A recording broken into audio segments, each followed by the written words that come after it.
Ethanol पर आज सरकार की प्रेस कॉन्फ्रेंस होने जा रही है। दोपहर 3 बजे का वक्त जब सरकार अपना पक्ष रखेगी। इथेनॉल इंडस्ट्री के एक्सपर्ट भी इस दौरान मौजूद रहेंगे प्रेस कॉन्फ्रेंस में। तो इथेनॉल इंडस्ट्री के एक्सपर्ट मौजूद रहेंगे। दोपहर 3 बजे का वक्त बताया जा रहा है जब सरकार अपना पक्ष रखेगी। इथेनॉल पर आज प्रेस कॉन्फ्रेंस होगी। सरकार का लक्ष्य है पेट्रोल में 20% इथेनॉल ब्लेंडिंग यानी कि E20 करना, जिससे कच्चे तेल के आयात पर निर्भरता कम हो जाए और किसानों की आय भी बढ़ जाए, प्रदूषण भी कम हो।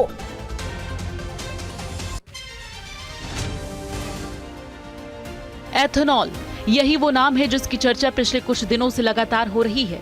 सोशल मीडिया पर कई तरह के वीडियोस वायरल हो रहे हैं जिनमें पेट्रोल में एथेनॉल ब्लेंडिंग को सही नहीं बताया जा रहा है। गाड़ी की माइलेज कम होने से लेकर इंजन में खराबी तक के दावे किए गए हैं। ऐसे में आज केंद्र सरकार की तरफ से प्रेस कॉन्फ्रेंस के जरिए जवाब दिया जाएगा। दोपहर में होने वाली इस प्रेस कॉन्फ्रेंस में एथेनॉल इंडस्ट्री से जुड़े एक्सपर्ट्स भी मौजूद रहेंगे, जिनकी तरफ से एथेनॉल के खिलाफ किए जा रहे दावों पर सफाई दी जाएगी। दूसरी ओर एथेनॉल का मुद्दा सियासी दलों की तरफ से भी उठाया जा रहा है। आम आदमी पार्टी के राष्ट्रीय संयोजक अरविंद केजरीवाल पीएम मोदी को पत्र लिखेंगे, जिसका मकसद 20% वाले एथेनॉल प्रोग्राम को वापस करवाना है। देश के बाहर भी एथेनॉल ब्लेंडिंग प्रोग्राम को एक रुकावट का सामना करना पड़ा है। भूटान ने भारतीय तेल मार्केटिंग कंपनियों के E20 पेट्रोल सप्लाई करने के प्रस्ताव को ठुकरा दिया है। भूटान की तरफ से कहा गया, भूटान के पास एथेनॉल ब्लेंडेड फ्यूल को सुरक्षित रूप से संभालने के लिए जरूरी फ्यूल स्टोरेज इंफ्रास्ट्रक्चर नहीं है। सवाल है, क्या एथेनॉल ब्लेंडेड पेट्रोल से गाड़ियों की माइलेज कम हो रही है? इंजन में खराबी आने के दावे कितने सच्चे हैं? एथेनॉल 20 2023 के पहले की गाड़ी के लिए वायबल नहीं है, उनके इंस्ट्रक्शन मैनुअल्स में ही है। तो फिर आप क्यों जबरदस्ती वो कर रहे हैं? मैं फिर कह रहा हूँ, एथेनॉल ब्लेंडिंग पॉलिसी के खिलाफ नहीं है। हम कह रहे हैं ethanol 0, ethanol 5, ethanol 10, ethanol 15, ethanol 20 आप कराइए। और एथेनॉल 0 जो है, जो अभी वर्तमान में आपको ऑक्टेन वाला पेट्रोल मिलता है 160 165 रुपया, उसका दाम कम कीजिए।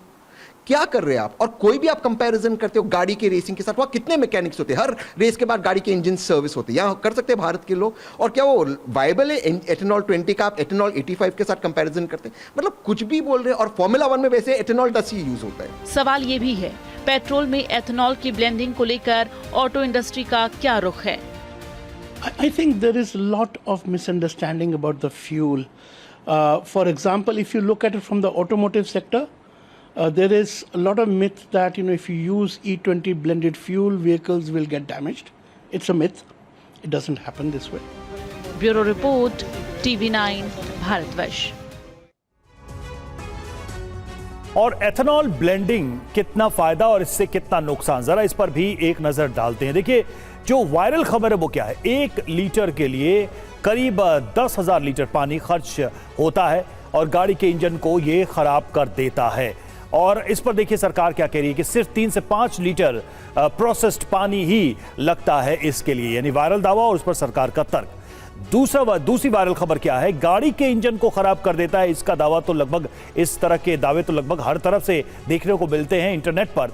सरकार ने इस पर क्या कहा है? इंजन मेटल पार्ट्स पर गंभीर असर इसका नहीं पड़ता है, ये सरकार की तरफ से दावा किया गया है। खबर क्या वायरल हुई, क्या लोगों को बताया गया? गाड़ी के फ्यूल टैंक में पानी भर जाता है। सरकार ने कहा ईंधन के लिए पानी दुश्मन, रोकने का इंतजाम है। तो इस तरीके से सरकार उसको काट रही है।